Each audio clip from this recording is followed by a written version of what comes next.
Hello, everyone, and welcome back to the SCG Columbus 20K for the finals. I'm one of your hosts, Mason Clark, joined by my co-host here, Andrew Ellen Bogan, the Pro Tour champion. And we have got Scam versus Hammer in the finals. You take a look here at the top eight, sort of the bracket here. Some players didn't make it, like Franklin versus Ethan there. Franklin won, knocked Ethan out there, moved on to 2-0, won his match against Michael, like we just saw in the Scam mirror, on to the finals. Franklin is just 2 to 3 games away from being the Columbus champion. On the other side of the bracket, we saw Amani here win out against Cody on 4-color Omnath, win out again against 4-color Omnath, a matchup that we haven't talked about being really rough for these Hammer players, but knocking them out back to back in 2-1s, but now into the finals in a matchup that the Hammer players are typically, one of the reasons you're playing Hammer is to play this matchup. Yeah, very much agreed. And I think that Amun has to be breathing a sigh of relief at this point, having fought through 2 4 kilometer methods to end up here. 100%.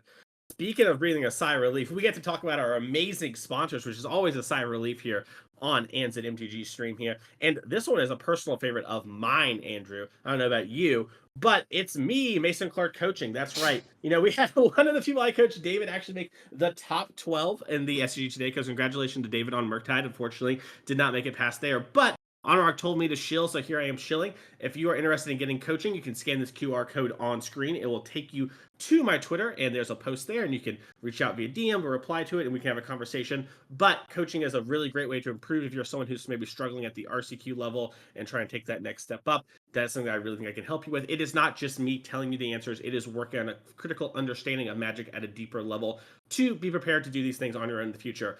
Speaking of doing things on your own in the future, I can't do this without you, Andrew. So you ready to commentate this finals? Well, I'm ready, all right. All right. Well, let's do it as they seem to be drawing up their hands here for game number one. Amon's going to be on the play as he was the second seed with his Azorius Hammer deck. And looks like both players kept 7. Yeah, and it looks like the Scam player has their kind of choice of Scam elements, which usually you'd select Grief, but depending on how Mid opens up the game, could in theory opt for Fury. Yeah.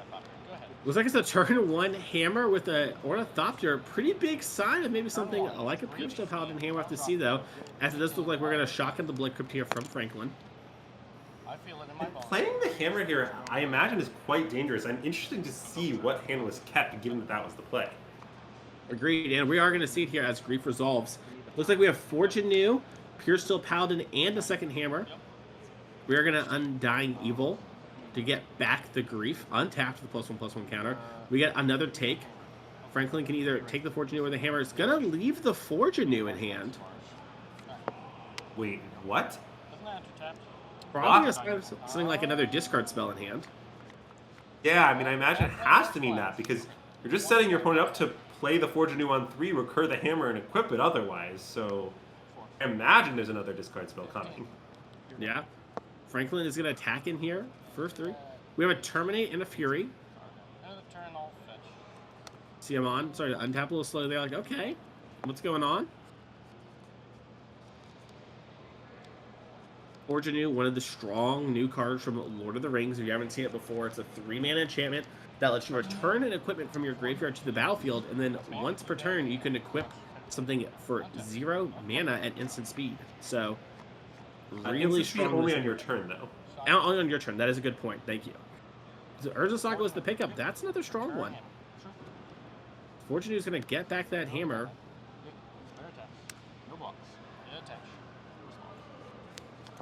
Franklin, no blocks. It's like, well, you gonna do it or not? Ron's like, yeah, I'll try and 10 you. Franklin's like, okay, here's a Terminate. And, I mean, I don't really understand Franklin's line here. It seems like if this Forge Anew in the graveyard, he'd be in a much better position. Wouldn't have had to expend removal on this Ornithopter. I have to agree that we're basically in the exact same place, except Forge Anew's on the board than if we had not taken Forge Anew. So maybe Franklin, hoping to draw something like a discard spell there, just didn't get out of it.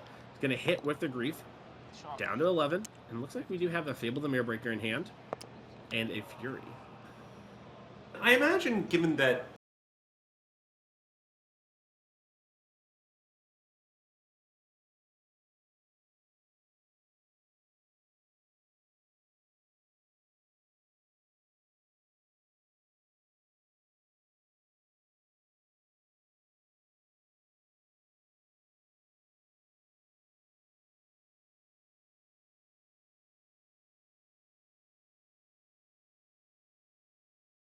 is just, dead to a Fatal Push, dead to a Terminate. On the next turn, we can just make another one and equip again, right? Like, we eventually will keep the pressure going. Now, Amon has a Seachrome Coast and a Stoneforge Mystic in hand, so he has some options available to him. Yeah, and maybe there could be some reason to like Stoneforge here, but it seems like with 2 hammers out, additional hammers are pretty redundant. I mean, Shadow Spear's fine, but not a priority. I think I would make the construct and equip main phase, but it is somewhat debatable. The 1 per turn restriction unfortunately is very relevant in this deck. Like, what I've often said about playing Hammer is, look, if I were going to play Hammer in a tournament, I would play Forge Anew in my deck. I think you have to play it. Equippers are such the limiting factor. But Forge Anew is much worse at its job than the other equippers. The 1 per turn is really big, and 3 is so much mana. Yeah, 3 is a ton of mana, and it takes so long. It's big. One of its biggest strengths is really kind of like top-down beat Force of Vigor as a card, right? But that card's left sideboard. So while I agree, I love the card, and I would definitely play some in my deck, it is awkward. Better than cards like Core Outfitter, though, currently. Yes. Again, it's clearly the best option of the remaining slots, but yeah, it's not exceptional. Yep. Okay, we do go with the main phase construct equip. Love this play. And one thing this does open up is next turn there could be a Gingerbrute angle. Yeah, it looks like we picked up Ragavan and Thoughtseize. We just discarded 2 lands.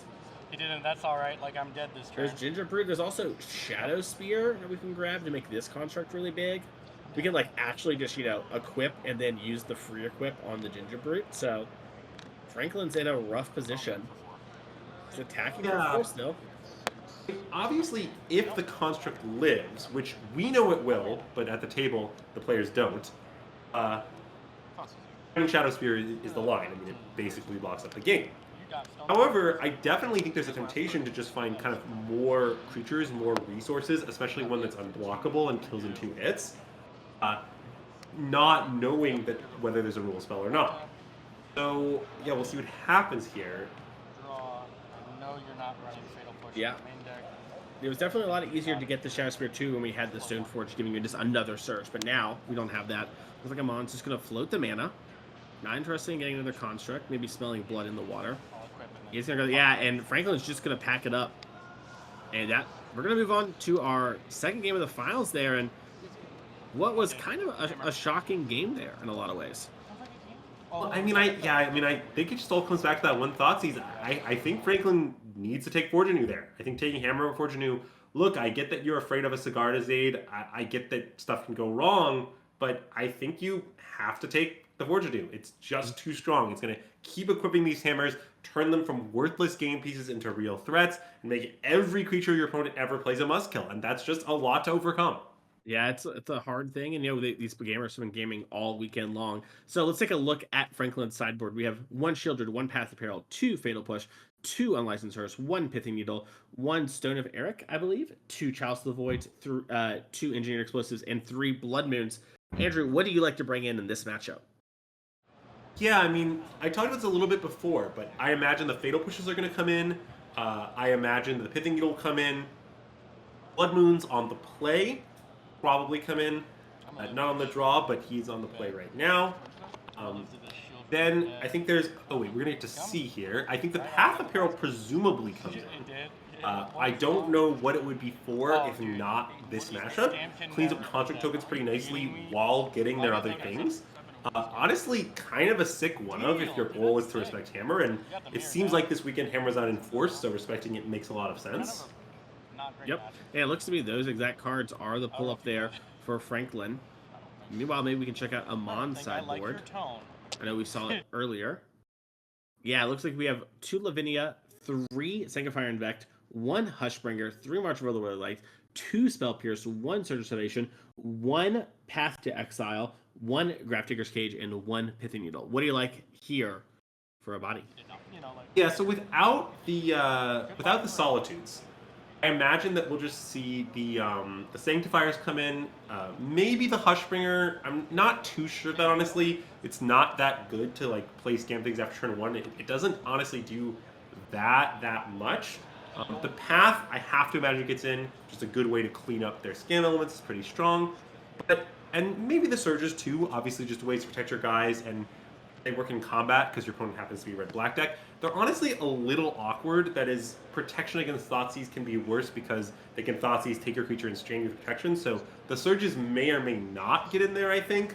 But the Sanctifier Invex and the Path will definitely get in The there. last set of rapid the dragons made. Well, we're going to see exactly how it goes, but I kind of like what you were saying there, especially Path. Path is such a card that was such a huge part of Modern, and then things changed a lot. You know, our decks got a lot more mana efficient, and you had better things in Path, but Path still sometimes just gets the job done. And you see it, you know, be played in like one of the sideboards like this, and it's not that bad to have a single Path in your Oh, deck. it's because of Beck and Call? Yeah, I mean, that's definitely true. And it is, I mean, look, all games will eventually reach a point where Path is great. It's just that there's, you know, a lot of the time, if you wait a few turns to Path their Grief or whatever, to avoid accelerating them into a turn 2 Fable, for example, well, you're going to be taking 4 a turn for the privilege. And sometimes that's unacceptable. I would definitely bring it in. I'm not saying it's bad in the matchup, but there's some awkwardness there. For sure. I just remember seeing it, I'm like, I can't even open this out of pack. On a rip. It does seem like we counted our deck. Now we get to randomize it a bit more. Low pile count. Do you know what I love more than pile counting, Andrew? And that's following this channel. That way you can support paper Magic.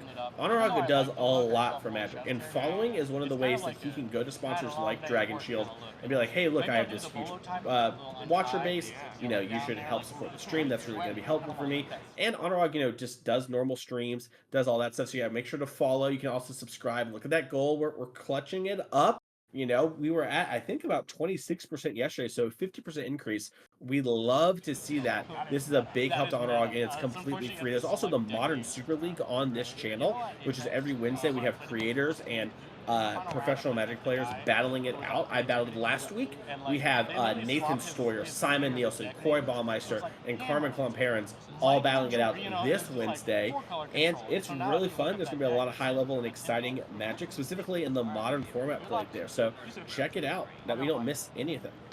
Also, Honorag just does normal streams like a normal streamer does, and they're fun times. And so, you know, he plays blue-white control, you know, so like that's the one downside of Honorag, but no one's perfect.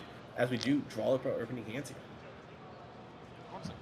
Okay, and it does look like the Hammer player has the feared Sanctifier Envec, but overall an unfunctional hand. So both players go to 6. And something I always consider as players are mulliganing in matches is, okay, when both players mulligan, that favors one of them.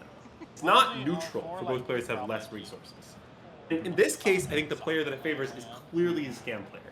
Because, once again, if Hammer Maul's too low, doesn't have enough resources, they're going to be left with like an Ornithopter, a Hammer, and a 2/2, or something like that. You know, they're not going to actually have a draw that has all the pieces necessary to put things together. Whereas the Scam player's cards are all individually pretty good. So, both players moving to 6 is a slight edge for the Scam. Damn, that is like the worst card you could possibly have in your hand. I'm like, Yeah. Just like here.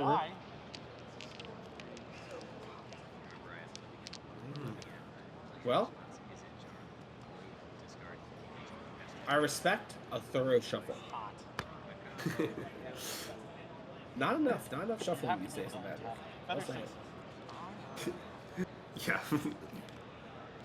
As these players draw their hands, something I'm also keeping my eye on still is what did the Scam player board out? Because again, we saw at least some Voidwalkers left in earlier today against Travis Brown, and I'm wondering if Franklin boards in the same way, or if not, what else he's cutting, or yeah, just kind of what the Scam player sides out precisely, I think is somewhat an open question, even though obviously a lot of the cards are uncuttable. Yep. And it looks like both players are keeping a 6 as Franklin plays Bloodstained Mire and passes with Fable, Terminate, and Blood Moon as the other cards in hand, as a Discarded Aid from Amani, passing the turn, and a Fetch Land and passing back. I think you have to keep this from Franklin, but again, it's on the low end of your 6s. I mean, Terminate into Fable is not exciting. Yep. As we are going to do fetching here.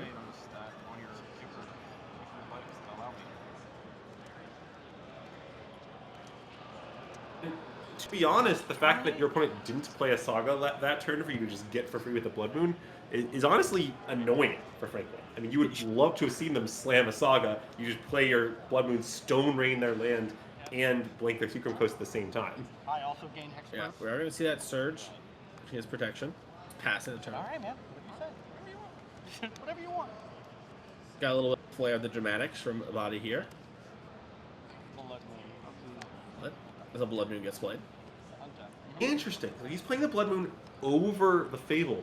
Maybe trying to stop something like Pure Steel from coming down without white. Maybe trying to remove the blue mana. I'm not totally sure. It's pretty interesting.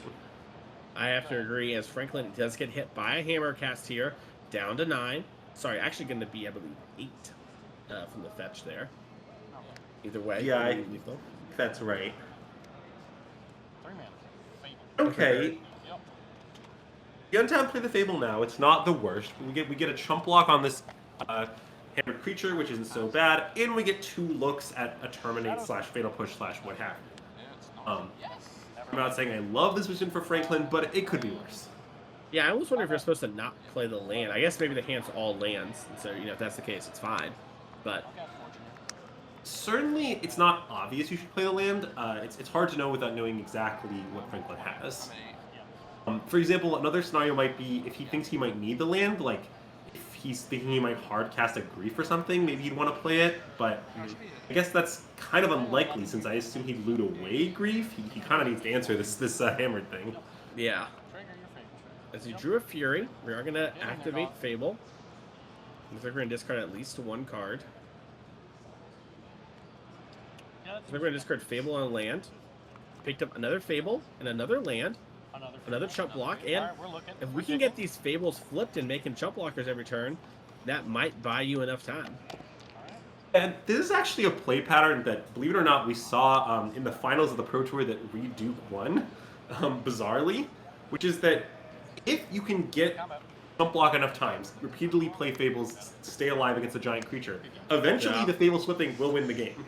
But Shadow Spear gives trample, and Amon is going to win, so congratulations to him, winning it with Azorius Hammer. Had, a rough quarters and a rough semis, but with a good matchup in the finals, he's able to take it down, and congratulations to him on winning the SCG in Columbus 20K.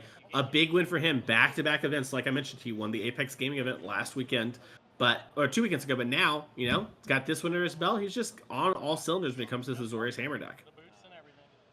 Yeah, a little bit of an anticlimax at the very end there, but you love to see Scam vs. Hammer. Very fun match to watch, I think, in general. Quite interactive, a lot going on. And I think a player playing extremely well was able to take it down. Yep, I have to agree. And this is one of the really cool things about metagames, right? Going to the Pro Tour, a lot of players were like, oh, Hammer's bad, right? It's not that good. But things have changed, right? The metagames move forward, and decks doing well has made Hammer be a better positioned deck than it was before. It might not be, the tier 1 de facto best deck like you and I think, like we both think Scam is the best deck, but it's still a deck that can do really well and gets to benefit off players like us saying, hey, we're going to bring Scam, prove it to us. And Amon came this weekend and said, all right, bet, and then it won the whole tournament. So congratulations to him, and thank you everyone for watching this chat today. Make sure to click follow and subscribe. I think Honorog is going to talk to you in just a second.